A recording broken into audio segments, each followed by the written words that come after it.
Right, we're going to talk about an alternative lifestyle now, because all we've basically done so far is to look at everything that's bad.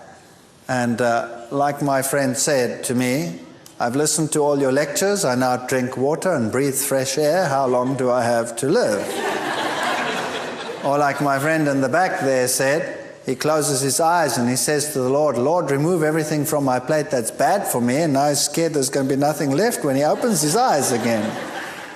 Well, is there still something to eat, or is there nothing to eat? That is the question we'll have to start looking at. Remember, we spoke about per capita meat consumption and how it affects your lifestyle and your health, colon cancer incidence. Obviously, we saw that animal products are problematic. They are correlated to cancer, and we looked at animal husbandry, we looked at osteoporosis and what effect it has, and all these issues. I perhaps would like to share just one little experiment that we did as well. Because sheep were developing skew legs, we decided to have a look at what the effect of the diet is that they were feeding these animals as to why they were getting skew legs.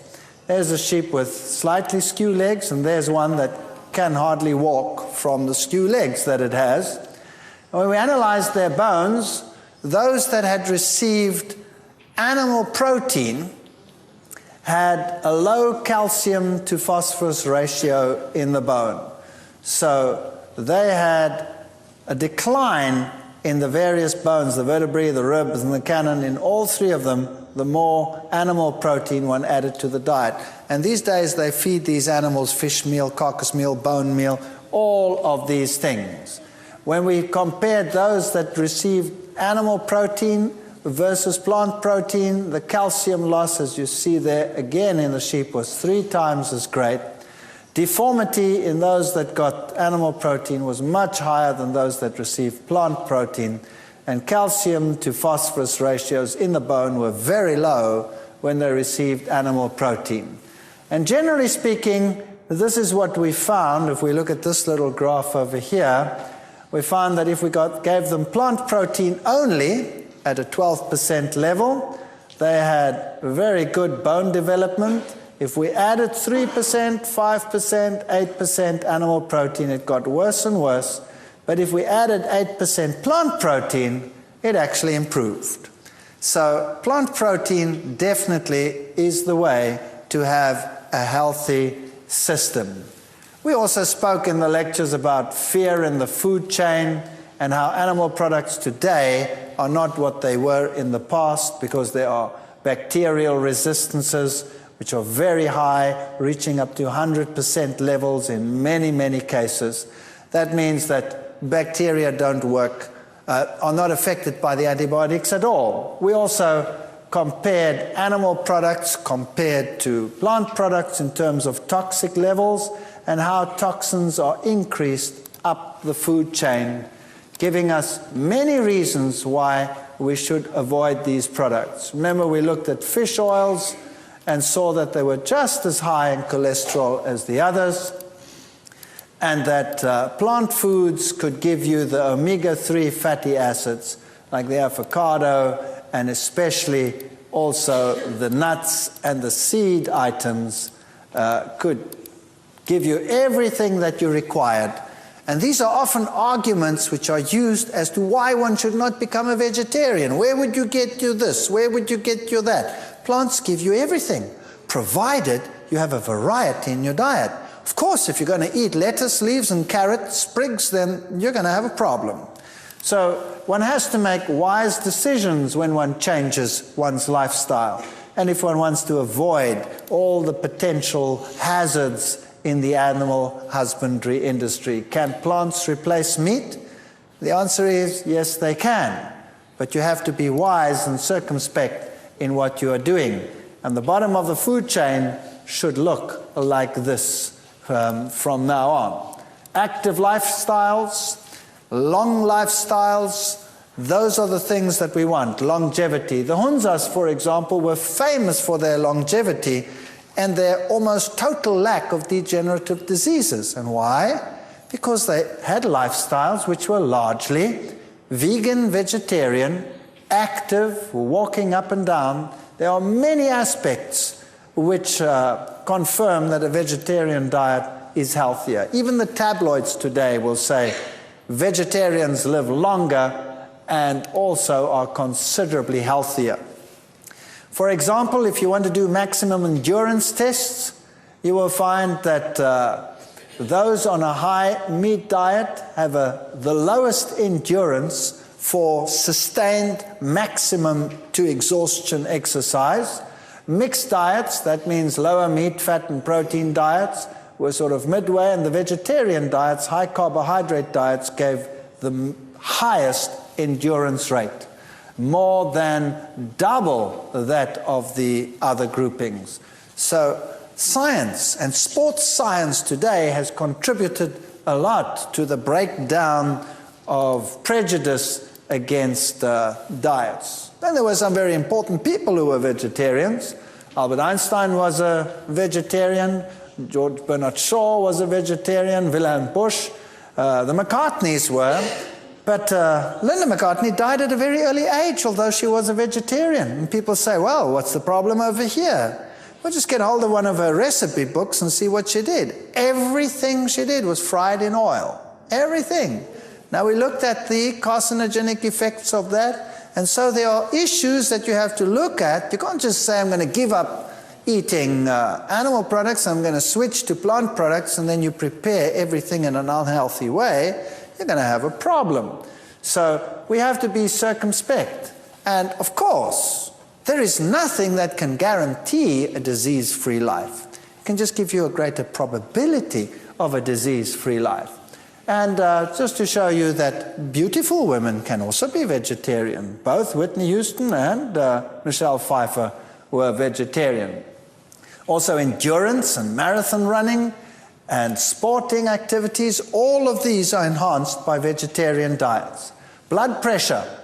Vegetarians have considerably lower blood pressure than non-vegetarians. And these are lacto-vegetarians over here, lacto-ovo-vegetarians.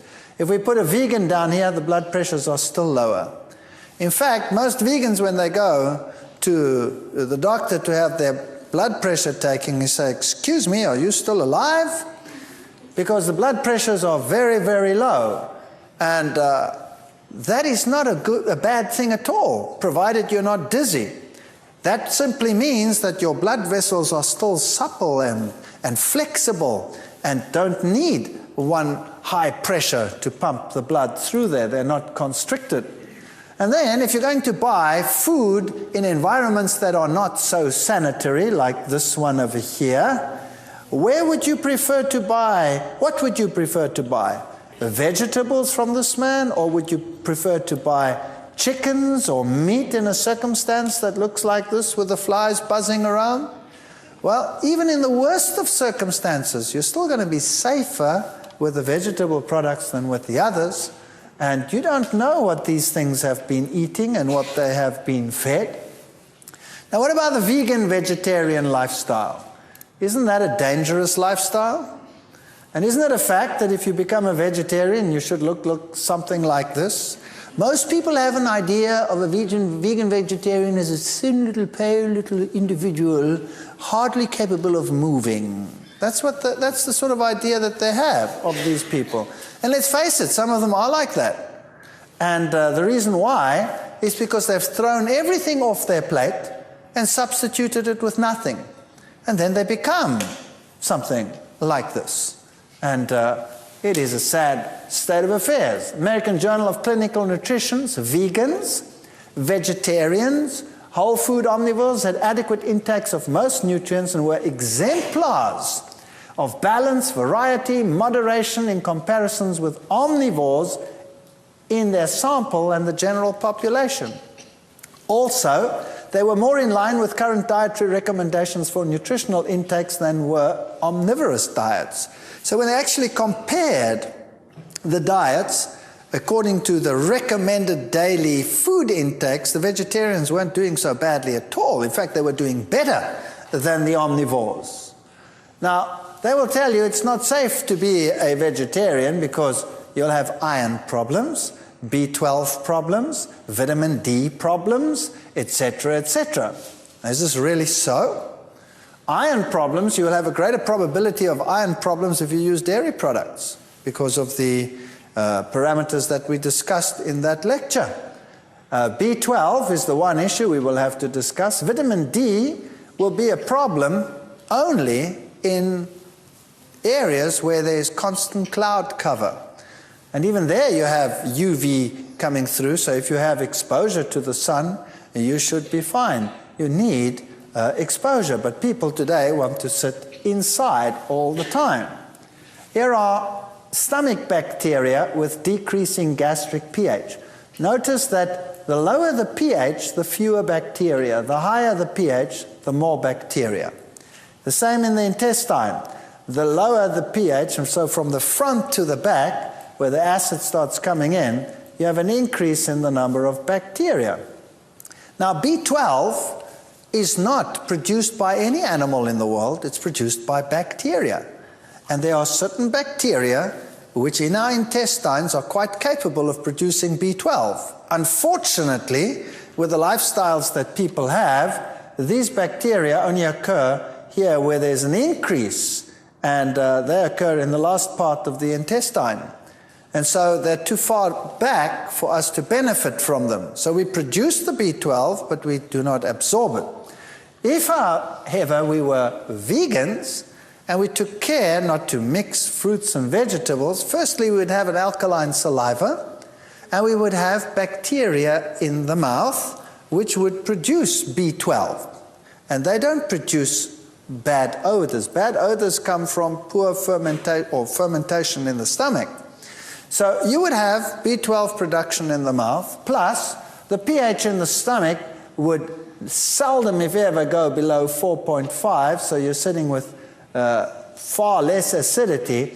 That means you're starting off here at a much higher level, and then you should be able to have B12 production. Now, there are other factors which affect B12. That's intrinsic factor. If you don't have that, whether you're a vegetarian or not, you're going to have a trouble with that.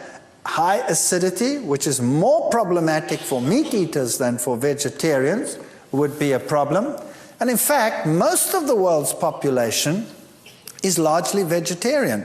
Whole parts of India, large parts of Asia, Central Asia, for example, Central African populations, large parts of these, they don't have B12 problems. Western lifestyles, we sometimes do have B12 problems.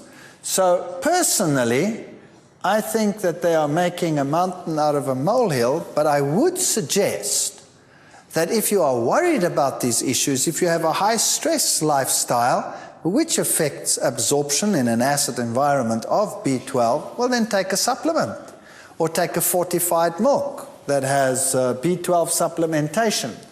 But generally speaking, we do have the bacteria that produce the B12. So my suggestion, as I said again, is supplement if you have a high-stress lifestyle and all of these, or otherwise test yourself regularly.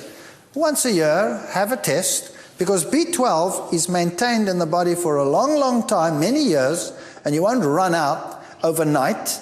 So if you have regular tests done once a year or so, and you're fine, then you have nothing to worry about. If it's low, well then take a supplement. And the same would apply to people that eat meat. They are just in as great a danger. In fact, more of them suffer from B12 deficiency than anyone else.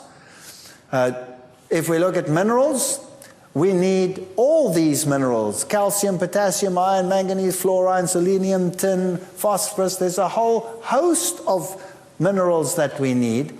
And you will find that they have all these different functions. They're in bone, act for alkalinity, blood, they're antioxidants, they're for thyroid function, enzyme functions, you name it. And vitamins and minerals have to interact with each other. So if you want to have good activity of vitamin E, you'll have to have selenium and zinc and calcium, and all of these have to be together in the body. And vitamins also interact with each other, so you don't want to take selective vitamins. You want to have everything in a balanced format. And the minerals interact with each other, and no one mineral is an island and independent of each other. And here's a major problem in the world today. You see, plant foods can produce vitamins, sometimes if they're not mineral dependent, just by photosynthesis. But where do plants actually get their minerals from? They get them from the soil. Now, what if the soil in an area is depleted? What do you do then? Well, then you have mineral-poor plants. And if a plant is mineral-poor, then it has the problem that it doesn't fight infection so well. It's very prone to pests coming and taking advantage of the situation. And so the problem is that they start spraying these plants more and more and more. And most farmers only substitute their ground with about 5 or 6 minerals. They don't take care of all the minerals. We need all the minerals. So the very best thing that mankind could do is to reintroduce organic farming, where they make sure that their soil has every single mineral required for growth. That means you start using rock phosphates and calcitic limes and things like that, which have every mineral under the sun as your basis, and start producing plants like that. Now, that's a little bit more expensive than the other fertilizers, but the rewards would be tremendous. That's one issue. If you're living in an environment and these plants are too expensive, and you don't even know whether they're doing it right or not, then I suggest you get foods from a variety of places. And then there's one other thing I would like to talk about while we're busy with minerals, and that is salt. The scientific world tells you that you should not use salt at all in your cooking because it produces high blood pressure and it's bad for you and what have you.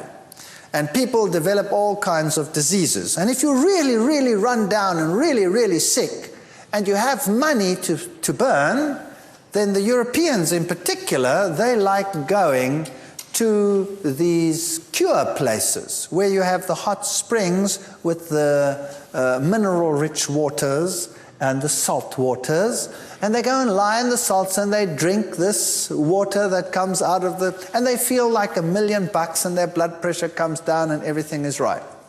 So they're using a salt cure to solve their problem.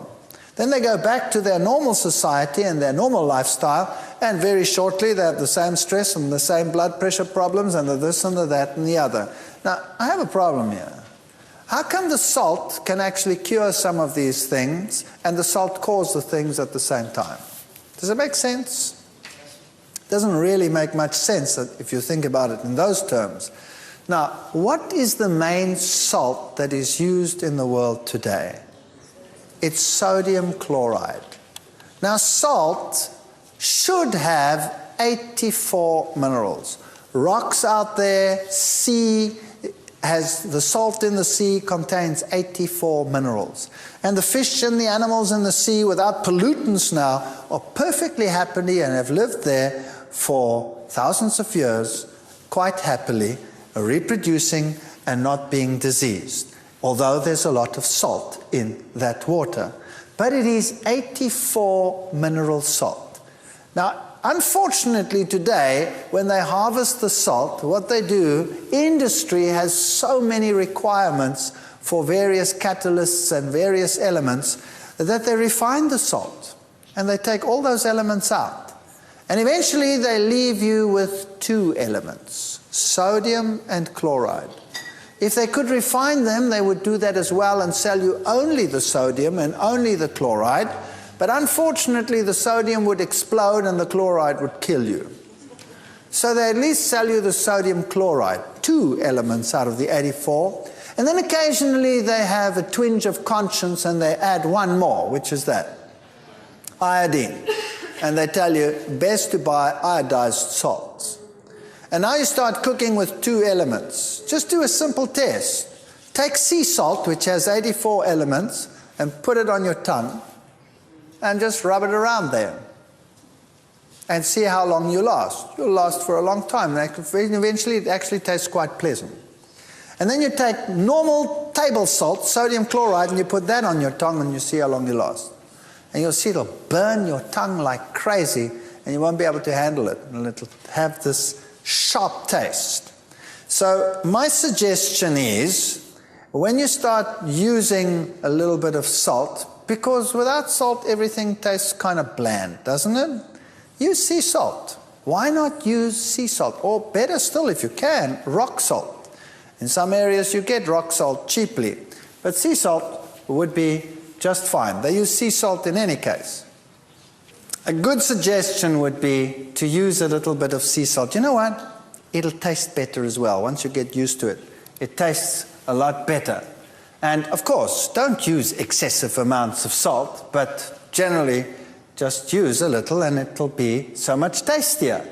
Zinc, they'll tell you that's a problem for vegetarians. That's not true. If you look at beans, for example, they have relatively high levels of zinc in them.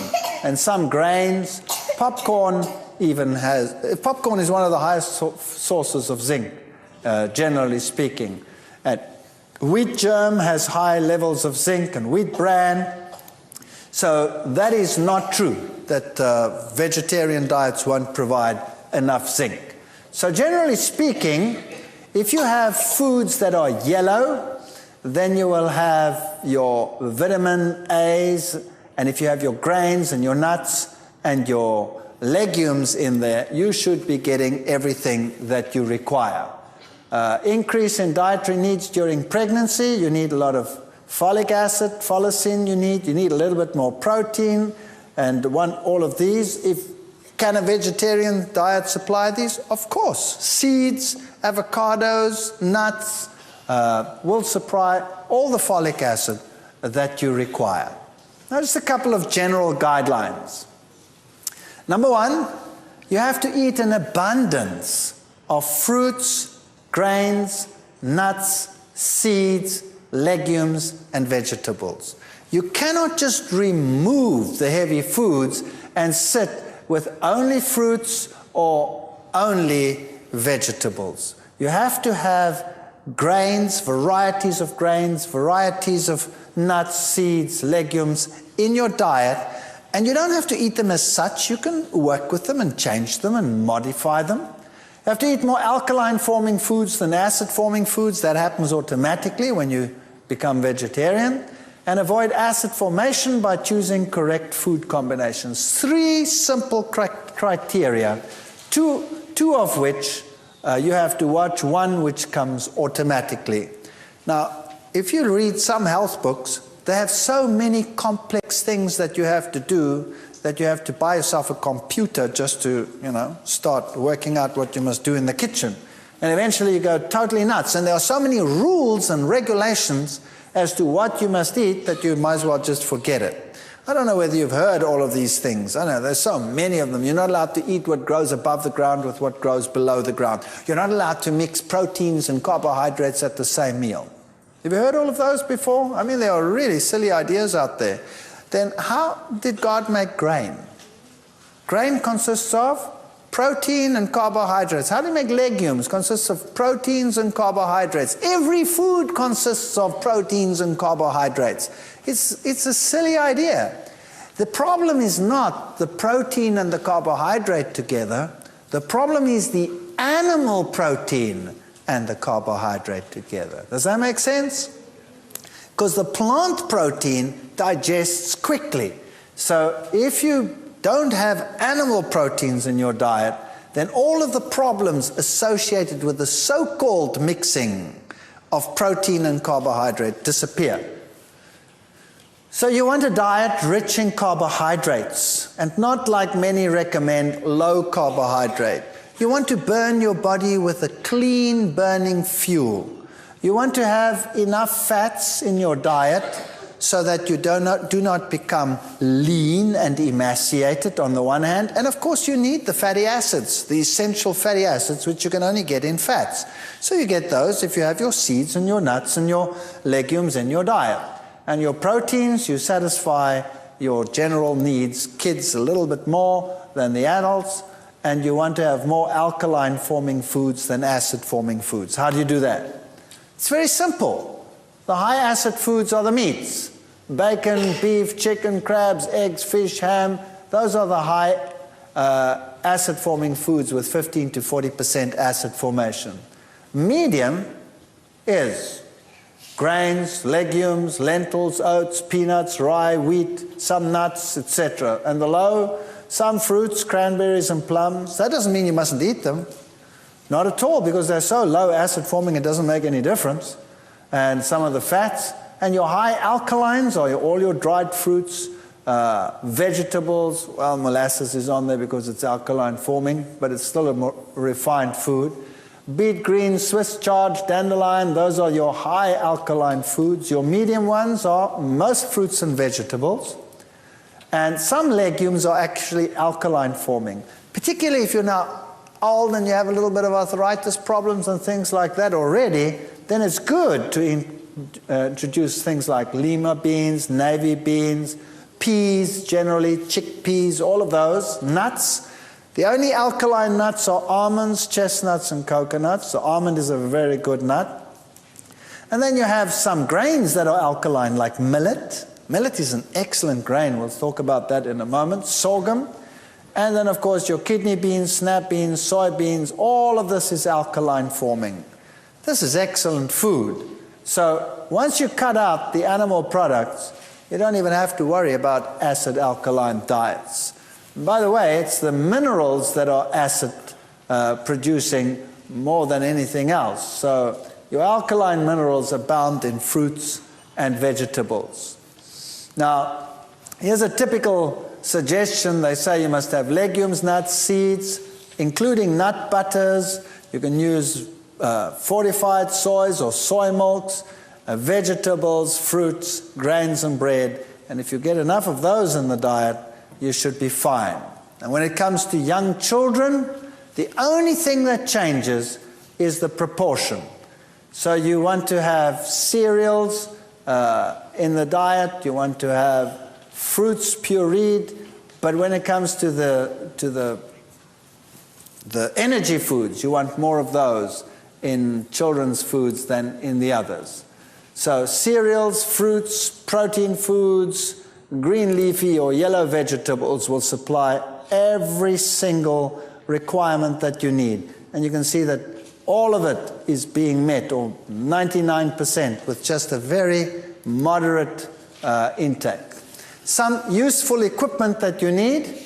A good blender is very useful in vegetarian cooking, because you're going to start making nut creams and nut butters and milks and sauces and things like that, and cheese substitutes and all kinds of things. So a good blender is a very, very good investment. Now, when I talk about a good blender, I mean that one that has a powerful engine and one that will really spin. Because if you buy a weak one, it won't do the job. It'll irritate you. It'll chop the things around, and you'll have gritty pieces in your mouth when you want to find cream, for example. It'll be most unsatisfactory. So rather invest in a good blender.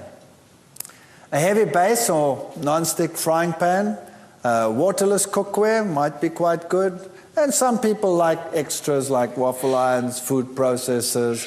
And if you're really going all out, some means to grind your own flour. That's just nice. If you have access to stone ground flour, well, then you don't have to get those pieces of equipment. Stone ground flour is a terrific way to go. Ensuring proper combinations. Notice that there are some foods that are neutral. That is, all grains, all legumes, all nuts, all seeds, some vegetables, like those that are high in water, like cucumber, lettuce, sprouts, tomatoes, some people yes, some people no, and the herby plants. Those would be sort of neutral, and some fruits would be neutral, the high oil ones, avocados and olives. Then the fruits is anything else that is a fruit, like an apple, an apricot, banana, and what have you. All of these can be eaten together with this. So you could have a meal which contains a grain. Let's say bread, a roll. And you could have a patty on there which is made of legumes and nuts. And you can have lettuce on there, and sprouts on there, and tomato on there. And you can have a sauce on there which you make with seeds or nuts, combinations. You can have avocados as a butter and olives in there and eat it with all that fruit.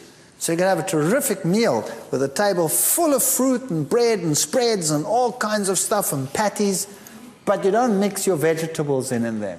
So if you want to have a meal with vegetables, then the vegetables are also compatible with any one of those. But the vegetable and the fruit together, they're a problem. Now that's a very interesting thing. You see, the fruit digests the fastest. These, if they are all of plant origin, digest second fastest, and the vegetables, which have hard, compact cell walls, digest the slowest. So if you mix these two, you will actually get fermentation. Whereas if you mix those two, you don't get fermentation. Mixing fruits and vegetables, no fermentation. The time is not long enough difference for fermentation. Mix vegetables and the grains and legumes and nuts, etc. Time is not long enough for fermentation. Mix the two together, you have a problem. So that is just to keep a nice alkaline system. It makes a big difference in terms of, for example, acidity, and also just alertness.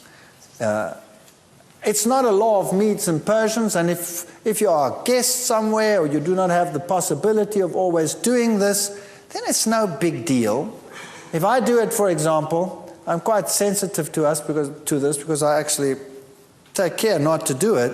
If I do it on occasion, I feel the difference. I feel I have less energy. So these are sort of the neutrals that you can eat with any category of food, with fruits or with vegetables, whatever.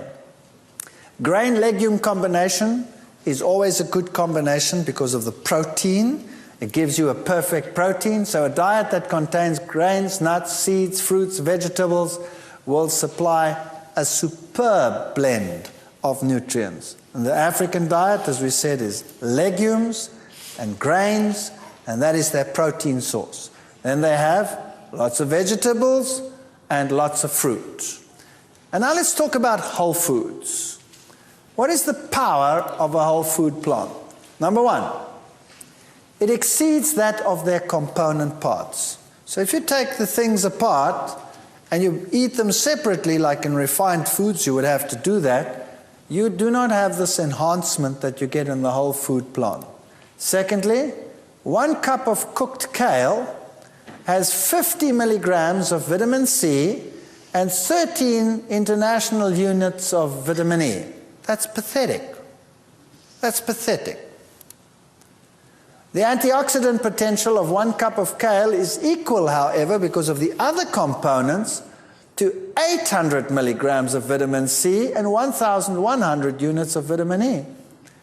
So you could be looking at 13 and say that's pathetic, but because of the other components which boost it, it's actually that much. And the balance is so much better. So it's far better to eat a whole food than to eat anything separate. Refined foods, avoid them.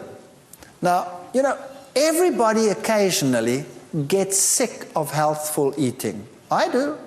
You know, you eat healthy food every day. I'm sick of all this healthy food. I feel like something wicked today.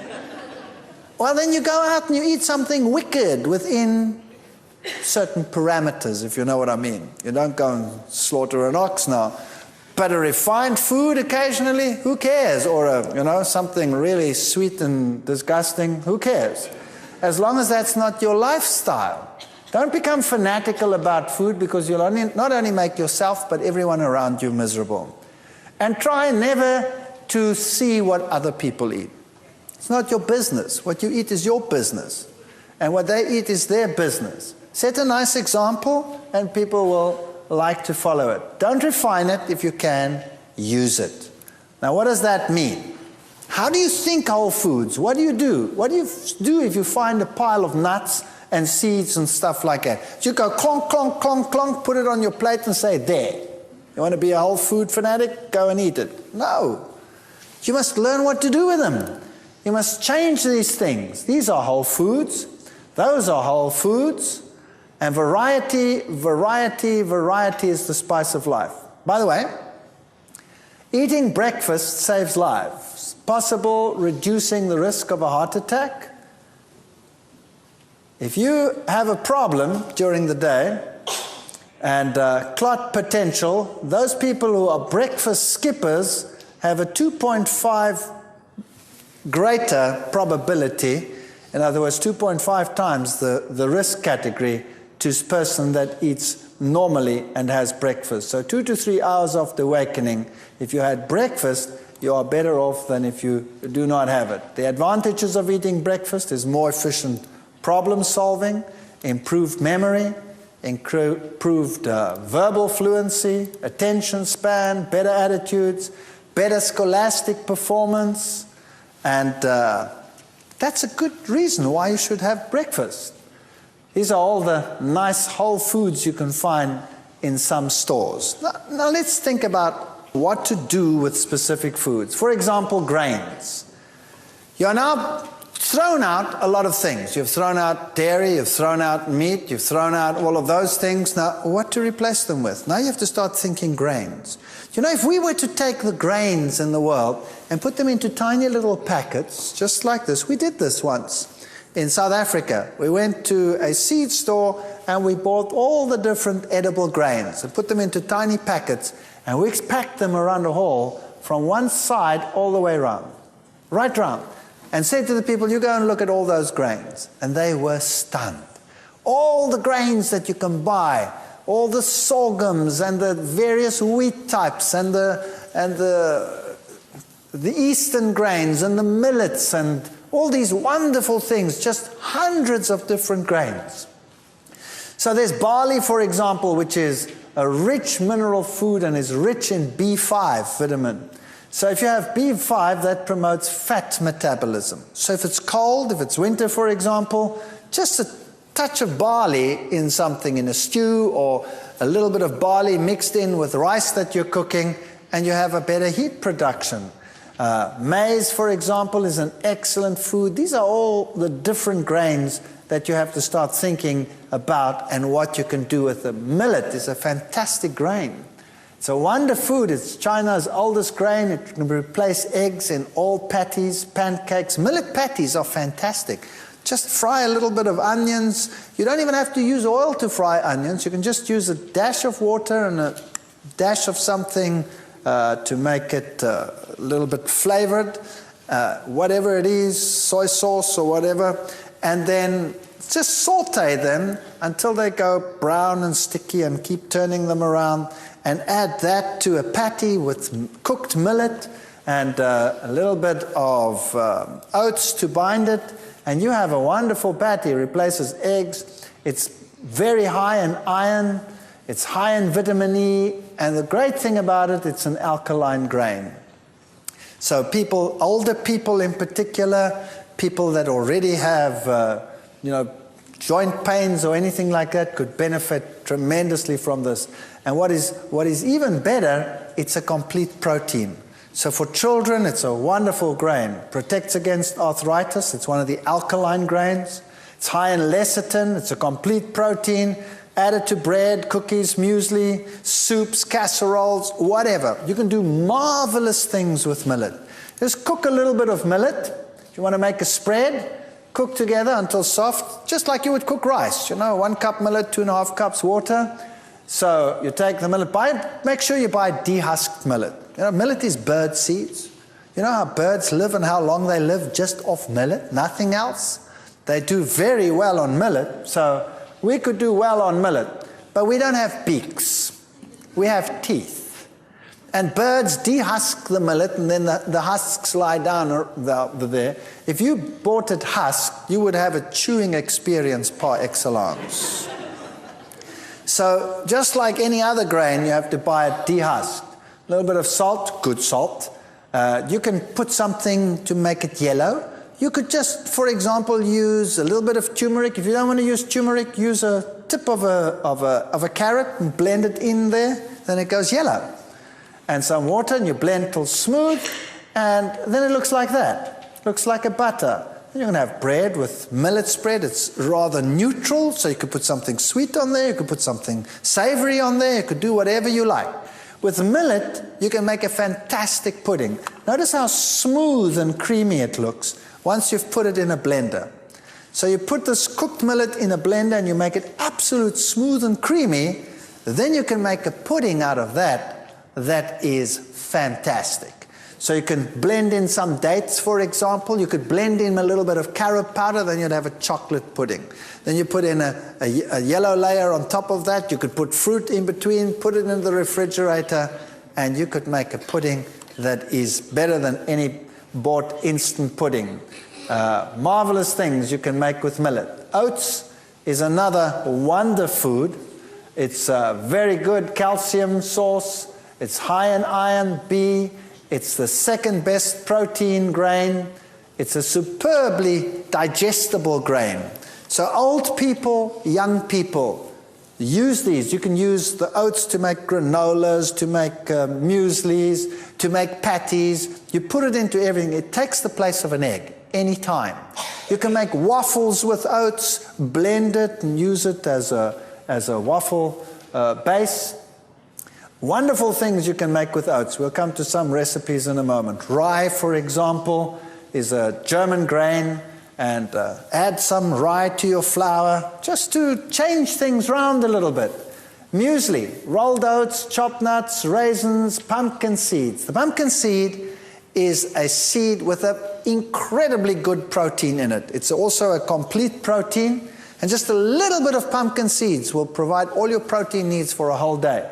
So if you could start your day with rolled oats and nuts and raisins and seeds and some fruit, shredded coconut maybe, sunflower seeds, sesame seeds, and you roast them all together or toast the slightly rolled oats under the grill, stirring frequently, and lightly brown, spread the sunflower and sesame and coconut over the top and mix the remaining ingredients, and you have a great muesli. If you want to make a granola, which is more crunchy, granolas that you buy in the stores are full of oil.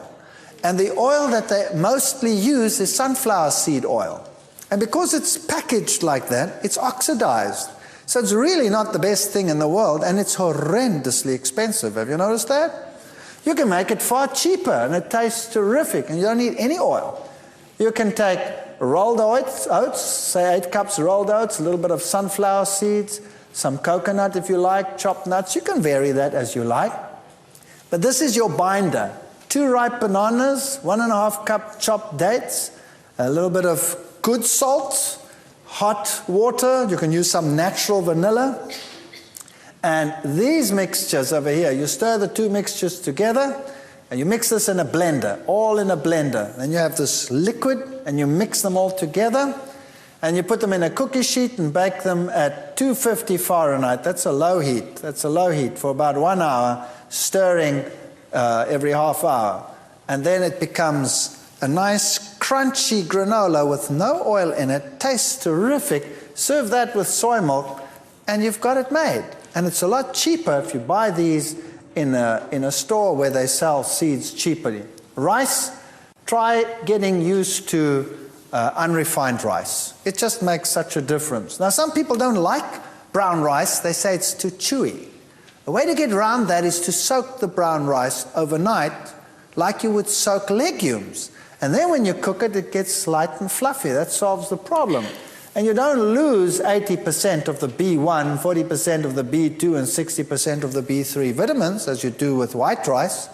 And start using the rice differently as well. Don't throw the leftovers away. Use them in patties and become innovative. You don't throw anything away. You remodel everything. That's what you do. And you make great things. Wheat. Notice that I've written there, bread, bread, bread. Do you know, people today are suffering from wheat allergies and gluten allergies and this allergy and that allergy. Have you noticed that? Most of these allergies are secondary dairy allergies. Bottom line, if you throw out the dairy, which is making everything else with it incompatible, we always throw out the good and we keep the bad. It's horrendous what we do. Throw out the bad and keep the good. People say to me, for example, oh, I can't eat apples. They make me sick. I said, you eat an apple after you've had a meal with meat and, then you eat an apple and the apple makes you sick? And he says, yes, that's exactly what I do. I said, well, why don't you try throwing out the meat and eating the apple? Oh, no. That's a horrendous thought. So I'd rather have the meat and not eat the apple. Why is the apple fermenting and making you sick when you're eating the meat? Because it's staying in your stomach for 6 hours. Obviously it's going to ferment, so throw the apple out. Sorry, throw the meat out. That would be a better solution. So bread, use the wheat. It's a high energy food. It's an excellent primary nutrient combination. It's mineral rich. It's rich in B and E vitamins. And try not using refined. Try getting whole grains. And if you buy whole wheat grain at your store, remember what you are getting. They have bolted the wheat. They have huge piles of bran. They're selling most of their flour as white flour, and then they have the germ. So normally what they do when they sell you whole wheat flour is they're going to take the white and they're going to mix as much of that bran back in there as they can. And you're buying a pack of 50 or 60% bran, 40% white flour. That's not what it's like in a grain. You bake a bread that's as heavy as a rock, number one. Nobody wants to eat it because there's not enough white flour mixed in with the bran as it would be with stone ground flour. All kinds of problems with that. Try and get stone ground flour, and if you cannot, if it's impossible, then do your own. Even if you have to soak grain and liquidize it and use that as a dough, that would still be better. But when you make your own bread, you can play around. You can add rye. You can add a little bit of millet. You can have all kinds of things. The easiest bread to break is the simplest bread. So here's a simple bread for you. 1 kilogram stone ground flour, that's about 2.2 pounds or something like that. Stone ground whole wheat flour, approximately 10 cups. 1 packet of instant active yeast. It doesn't matter which yeast you're going to use. You're going to destroy the yeast in the heat in any case. And a little bit of good salt. 1.5 tablespoons of good salt, not sodium chloride. Then you blend together 900 milliliters of water, and then you can add anything sweet. It doesn't matter what it is. You could add white sugar. It wouldn't make any difference. You know why? Because the yeast is going to utilize it all. It's going to just use it up if you don't put too much in it. But it's also good to use, let's say, fruit. You could use a little bit of raisins. Half a cup would be a little bit much. I would say a 1/4 cup raisins, or a tablespoon raw brown sugar. Or you could use honey. You could use molasses. You could use something sweet like an apple. You could grind it up and or liquidize it, and that could be your sweetener. So 900 milliliters of warm water, that's about almost 2 pints, and then something sweet. Best would be liquidized currants would be the very best because they're very high in iron. And mix that in there, and then knead your bread. Knead your bread, and knead your bread, and let it rise, and punch it down, and knead your bread, and then you mix and develop the gluten so that it's like chewing gum, like chewing gum. If you then put it in the oven, all the air that is produced by the yeast gets trapped, and the bread rises nicely, and you bake it in the oven at a relatively high heat to begin with to stabilize the bread. Then you'll have a light, sweet bread. If you do not mix it properly, what's going to happen is the gas is going to produce, the bread will go up, there's not enough chewing gum to trap it, to blow a bubble. So what happens? The bubbles pop, and the bread goes, and you bake a perfect brick. And you need a chainsaw to cut your slices, or you could kill your husband with it if you're angry with him. So a simple bread has very few ingredients. Now people actually say, now hang on a second, is that a healthy bread?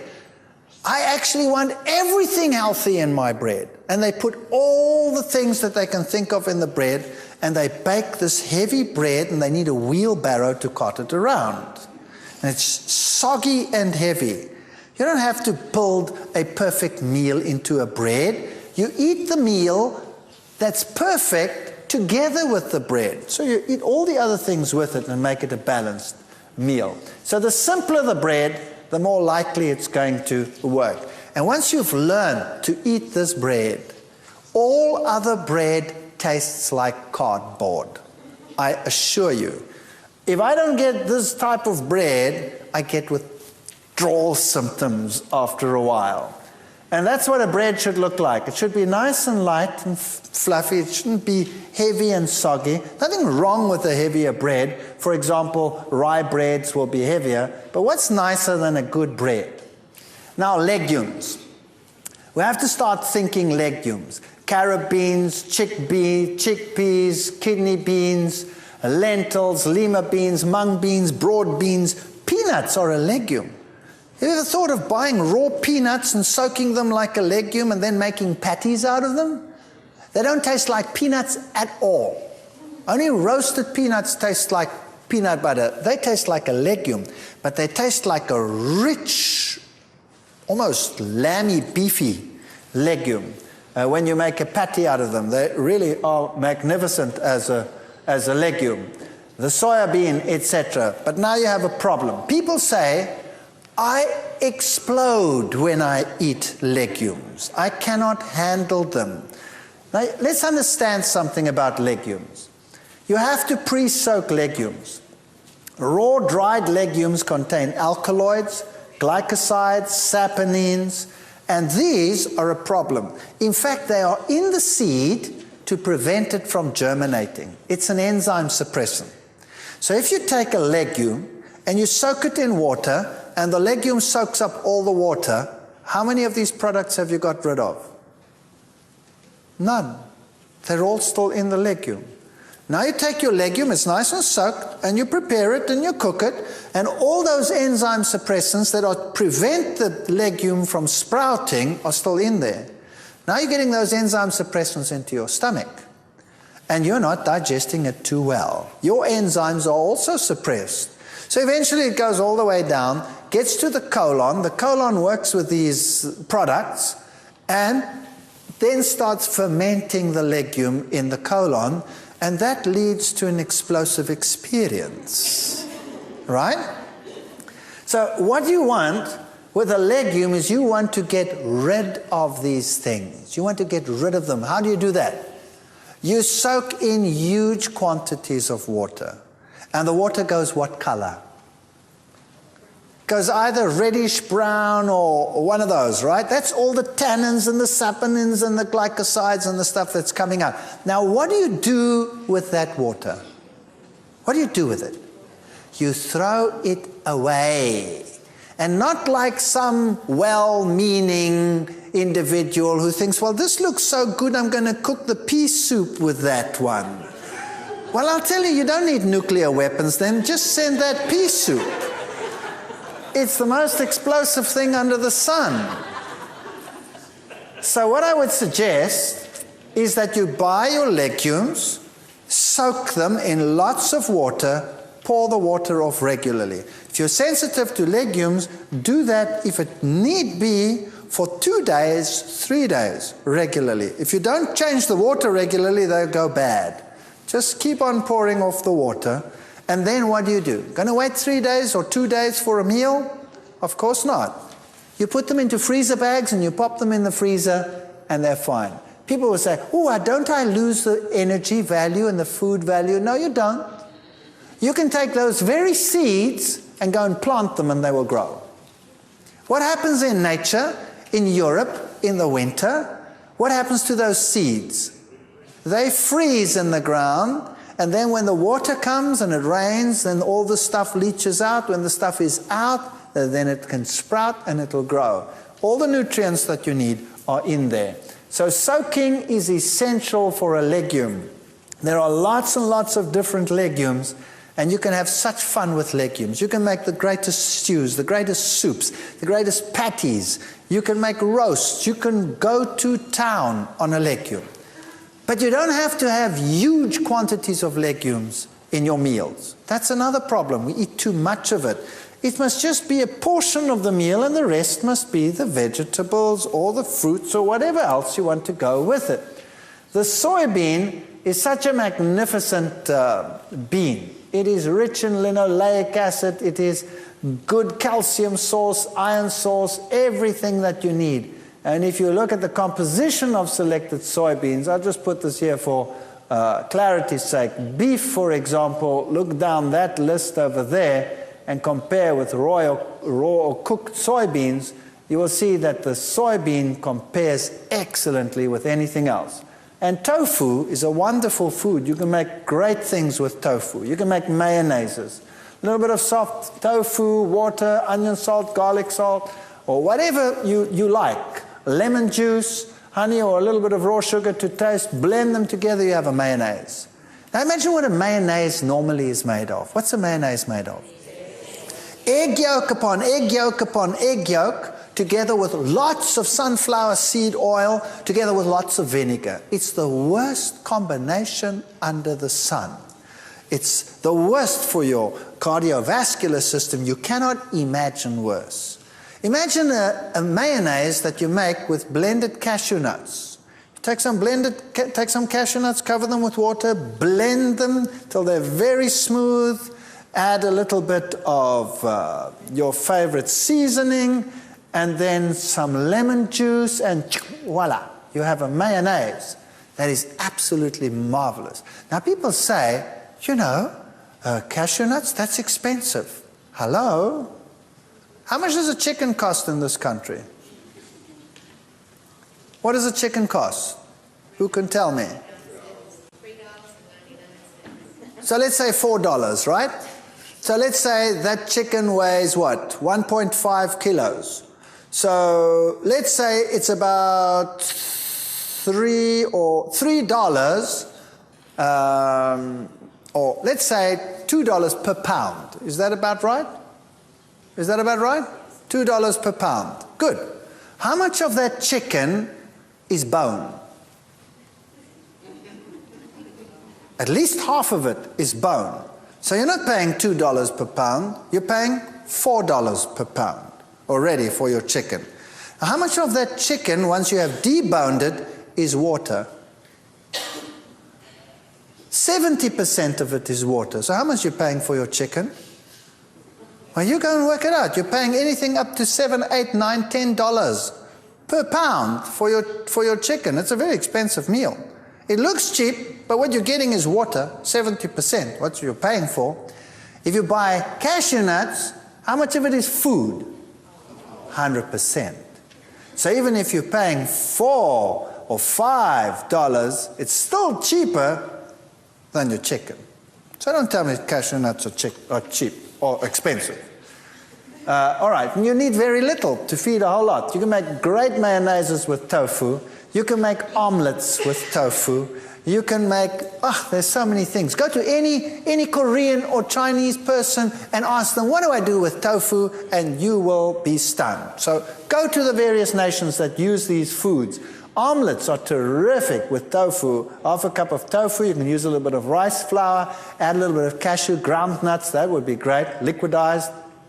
And then your various condiments, put a little bit something yellow in, and then use a non-stick pan to make an omelet. You can put your favorite filling in there, close it up, and serve it, if you really want to be wicked, with whatever, with fries that you've made with olive oil and a nice salad with it, and it looks and tastes just great.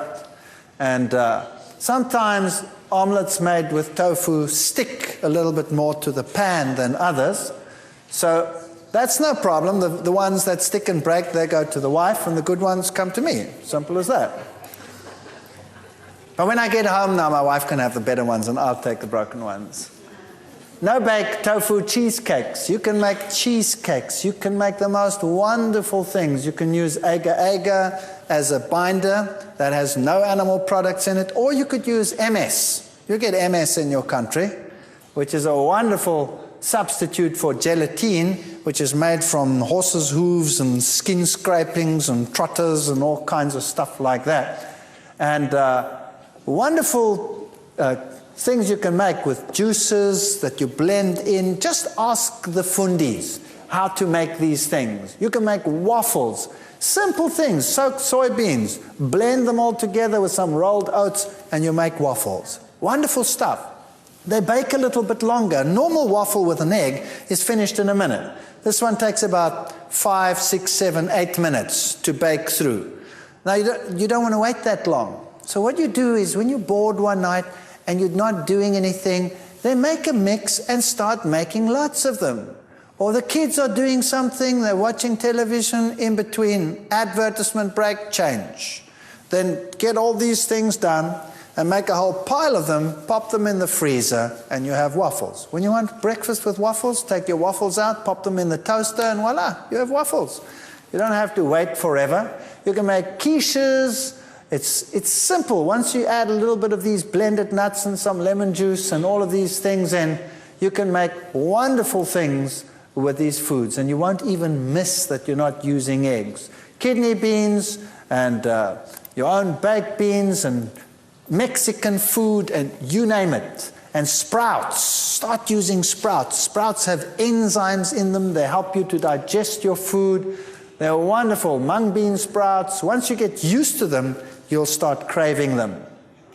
Chickpeas. Chickpeas are wonderful food. Chickpeas is magic. If you have soaked chickpeas and you blend it and you bring it to a boil, it goes thick by itself. Then you can use it as a sauce. You can even make a mayonnaise out of it by adding lemon juice and a dash of something sweet or tangy, whatever you like. And you can make mayonnaises out of chickpeas. You can make hummus out of chickpeas. Who knows hummus? Yeah, all of these things. Start thinking about these things and start using carob. Now, carob means you have to re-educate your palate because we're all used to chocolate. And once you have re-educated your palate to carob, which takes a while, because we all have perverted palates, then chocolate actually tastes obnoxious. Believe me, I ate whole slabs of chocolate in one go. I cannot stand the taste of chocolate anymore. But carob I can handle, especially if you coat things with it like raisins or coat nuts with it. Then it's very handleable and it's very, very pleasant. And a carob drink is a wonderful substitute. Take soy milk, add some carob powder and a little bit of fructose, and you bring that, make that hot and serve that. And I'll tell you, the young people just love it. And it tastes great. And you can make chocolate sauces, chocolate desserts with carob. Just have to get used to it. Lentils, you can make slices, you can make all kinds of interesting things. Mock liverwurst with it, some cooked lentils, a little bit of cold oats porridge, chopped onions. Margarine is what gives it the flavor. If you like a large clove of garlic, some salt, and blend this together and keep the onions just a little bit chewy, in other words, not pureed. And then you have this crunchy liverwurst taste that you can put on bread. You can make savory spreads. And it's the herbs that do it, the basils and the oregano and the tomato pastes, which add the different flavors. And your nuts and your seeds are your sauces and your creams and your energy booster. So for example, if you're thin as a rake and you want to put on some weight, then you start using more of these foods. If you are overweight and you want to lose, you use less of these foods. It's as simple as that. You don't have to give up anything, you just use less. And you're only using it as a flavorant. So you can make nut milks, nut sauces, nut creams, nut mayonnaises. And you could use seeds as well. You could make the same thing with sunflower seeds. You could make sunflower mayonnaises, sunflower creams, sunflower sauces. Same things. You can do it with sesames. You can make your own tahinis, your own creams with sesame, sunflower, with pumpkin, any one of those. So start looking at nuts differently. Coconut. Coconut contains saturated fat. So if you have a problem with weight, a little bit more coconut in the diet, coconut cream, coconut milk, that will make you put on weight. And it is not true that you're going to suffer cardiovascular disease. Because it comes packed with plant protein, it doesn't have that effect. Saturated is not necessarily as bad as animal saturated foods. Otherwise all the South Sea Island people would have cardiovascular disease in the past, and they didn't have it. So my wife, for example, she tends to be on the leaner side. So she just adds some coconut cream, and she makes puddings with coconut cream. And me, I tend to battle with this little fellow over here. So I tell her, less of that for me, thank you. And I don't have that stuff, and she has that stuff. This is how you modulate your weight. It's a very good way of doing it. Nut mayonnaises. Cashews, so half a cup of cashews. You could use sunflower seeds, but the cashew one just tastes pizzazier. Water, so you could use some fresh garlic if you wanted. You could leave it out. Onion powder, some good salt, lemon juice, and if you want to have a slightly sweet sour, you could use a little bit of honey or something like that. And it's so simple. You just blend it together until smooth, and then you add the lemon juice, and it goes thick by itself. And then you have a mayonnaise. If you take that same sauce and you put it in a saucepan and you bring it to a boil, it makes the creamiest stroganoff sauce that you can imagine. If you have a patty and you put that on top as a butter, it is absolute wickedly good. Pimento cream sauce, you make the same sort of thing with the cashews or the sunflowers, and instead of putting cheese on your pizza, when you make one, you pour this over your pizza and you pop it in the oven and you bake it with that, and it's delicious. And once you start getting used to that, cheese actually tastes like rubber after that, and you won't want to change. Lasagnas, if you use your noodles and your tomato and your onions and your whatever you want to put in between, and then you put this cashew cream sauce in between your layers and one on top, and you bake it with that, the aroma is enough to kill you, in a nice way, of course. And you can do we do this in the field. Occasionally, once every 15 years, I get to go out in the field, and you take a nice pot and you put this over the coals and the fire, and you put a lid on top, and you put coals on top, and you bake this thing in the coals. I'll tell you, the people come running and say, "What's that?" And it tastes terrific.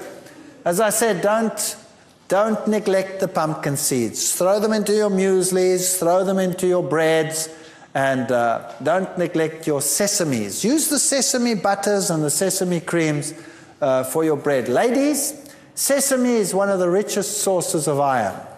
So it's an excellent source of iron. So try and get used to tahini. If you don't like the taste of tahini, then just take a teaspoon of it and add it to your sauces that you are making, just to give it that pizzazz. And you can make butters and milks and what have yous. Fruits and vegetables. Remember, variety is the spice of life. And there are lots of fruits on the market. And most of the world today thinks fruit means bananas and apples. Isn't that right? That's what people buy, bananas and apples. Now, there's nothing wrong with bananas and apples. Bananas and apples are good. By the way, now that I think of apples, people tell me, what about apple cider vinegar? Apple cider vinegar has the good components, some of the phytochemicals of apples in it, which is good for you, but it still has acetic acid in it, which is bad for you. So why not take a little bit of apple juice and add some lemon juice, and then you have apple cider vinegar that is not with acetic acid, but is with citric acid, which is much, much better. So you can start playing around with your vinegar sauces. Rather use lemon and use apple combination to make your sauces like you want them. There are melons and olives and papayas and all of these things. So when you start thinking fruit, start thinking like this. Then you get peckish. Doesn't that look great? And even if you preserve them, they're still better than nothing. Preserved fruit is better than no fruit. And when you start thinking vegetables, again, think variety, think cauliflower, broccoli, Brussels sprouts, think dark green things. And you know what? If you don't like them, start changing them. If you don't like spinach, well, many people, if you get a cooked spinach leaf on your plate, that might not be so appetizing. How about sauteing some onions, chopping the spinach, and putting them together and then adding a little bit of cashew nut cream and making a creamy, delicious spinach that really tastes like something and has some zuma in it. Get a little bit of pizzazz into your cooking. So everything doesn't have to be bland on your plate. It can be wonderful. And start becoming innovative. Start thinking what to do with the leeks and the garlics and the onions. And remember, these are your top 10 fruits in the world in terms of the antioxidant power that they have in them. Strawberries. You live in a strawberry country. And plums are very good. Oranges, red grapes, kiwi, grapefruit, white grapes, banana, apple, tomato. And gentlemen, remember, the tomato is an anti-prostate cancer fighting food. So start using tomatoes, lots of them, and get used to them. And the antioxidant vegetables, I wouldn't put corn on that list because that to me is a grain, but nevertheless, leave it there. Kale is very good. Spinach, Brussels sprouts, alpha, broccoli, beets, red bell peppers, onions. I would put cabbage in there as well as one of the best antioxidant foods. So the cabbage family in general, kale of course is part of the cabbage family, and wow, that's a power food in terms of iron and in terms of calcium. Wonderful food. So start using these things. Food sources that fight cancer. Brussels sprouts has sinigrin, broccoli has sulforaphane and other components as well. The red grapes has resveratrol, citrus has limonene. So if you have a variety of foods, you get a variety of anti-cancer agents. If you only have one food in your diet, you'll only have one anti-cancer agent. So why not fight on all fronts if you can? So remember, your high anti-cancer foods are garlic, cabbage, licorice, soybeans, ginger, carrots, celery, parsnips, and then your grains generally, and your tomatoes, your eggplants, your peppers. Put these foods into your diet and fight cancer. Now, I've written a book on this. Unfortunately, this book is published by CRC Press and Medfarm, which is not unfortunate in terms of the science thereof, because those are the best scientific publishers in the world. But that means that this book goes out to the medical world. That was my target, to try and reach those that can affect most of the people lower down.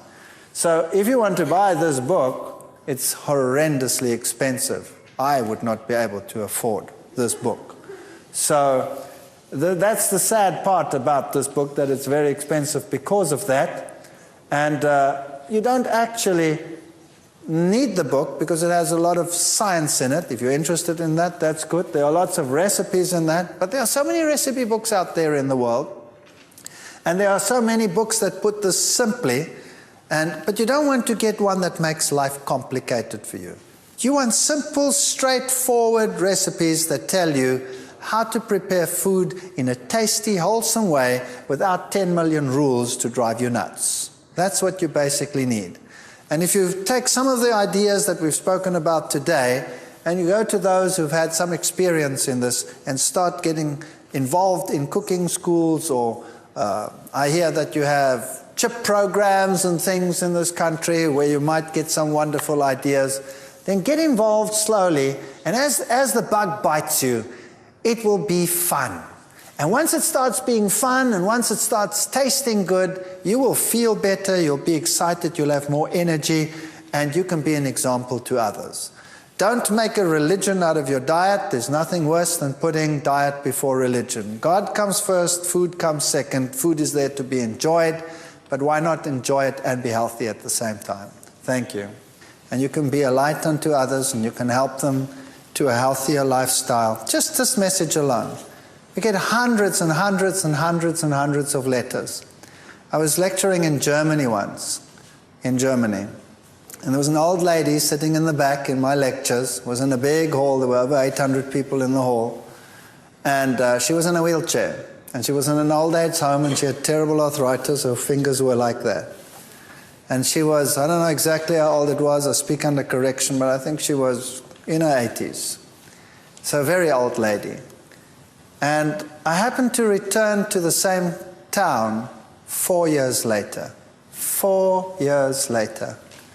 And I was finished lecturing, and like always, you're tired because you're doing all these lectures and you have hundreds of people, and if there are 800, well, then there are 800 more questions than normal, and the people were asking, and suddenly this little old lady came and she put her arms around me, and here she stood. She was only about yay high, and she was very old, and her fingers were still skew, and she said to me, 4 years ago you were here, and I was in the old age home, so arthritic I couldn't move my fingers, and I was just waiting to die.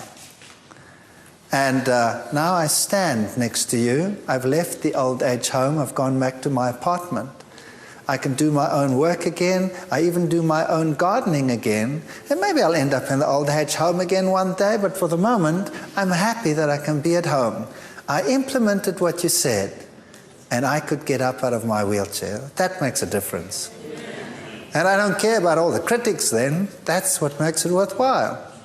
And people that had been given up for dead with cancer, that they'd operated, closed up, sent home to die, changed their lifestyles, and their tumors went back and back and back. Not everybody, some die, but some that actually stick to it start getting better. And we've got just piles and piles of letters, and it just makes sense to tell people how God, if you think how God had put everything together there in the beginning, He tells us what the original diet was.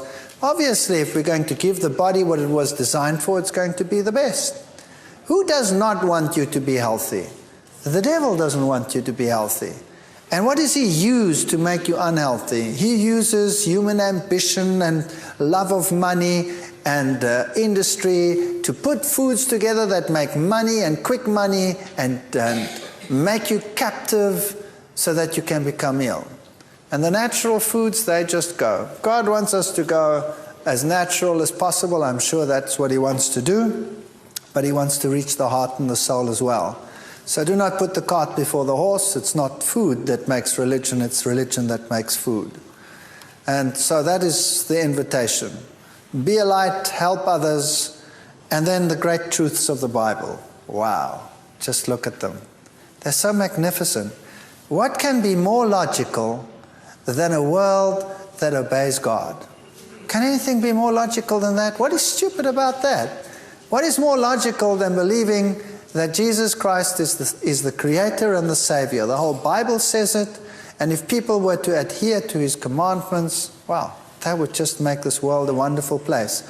And in the future world, it will be a wonderful place because there will be no more sin in all His holy mountain, and people will again keep the law of God. So why not keep it now? Why not set an example? And if we slip and slide and fail and have human failings, we have an advocate with the Father who any time says, "Come to me and I will heal you of all your maladies." I'm not propagating any form of perfectionism or fanaticism or any one of those things. It's a logical religion, and that is why I'm a Seventh-day Adventist. So God bless you as you go your ways and we go back to our ways, and I'll always carry you in my hearts, and thank you for listening. Let's pray. Heavenly Father, what a time we've spent together. We've had so many discussions and so many slides pass before our eyes. But the bottom line, Lord, is that you are King of Kings and Lord of Lords. And all the slides, if there's one idea that has come out, and that is that it's not worth it to have our kingdom on earth, but that we should long for our kingdom with our Heavenly Father. If that thought is paramount in our minds, then we will have achieved something in this place called Baton Rouge. And Lord, if a little light has been kindled, and lights in general have been kindled, let them not die. but let them turn into a raging fire that will consume not only this city, but all the surrounding ones and eventually even the whole world, so that the world may be lightened with your glory. And Lord Jesus, I commit everyone here to your care, as only you care, one who has given his life for those who are just sinners. Surely you will take care of everyone that is here. I pray for your blessing upon them, your watch care, your angels to guide their paths, their decisions, and their life as it proceeds from now on. And may we have the privilege, Lord, of one day, everyone represented here, standing with you on the sea of glass as we go to the heavenly Jerusalem. And may we one day in the earth made new ponder the little time that we spent here together and say, Lord, it was worth it after all. Your blessing is what we need, for without it we perish. I pray in Jesus' name, amen.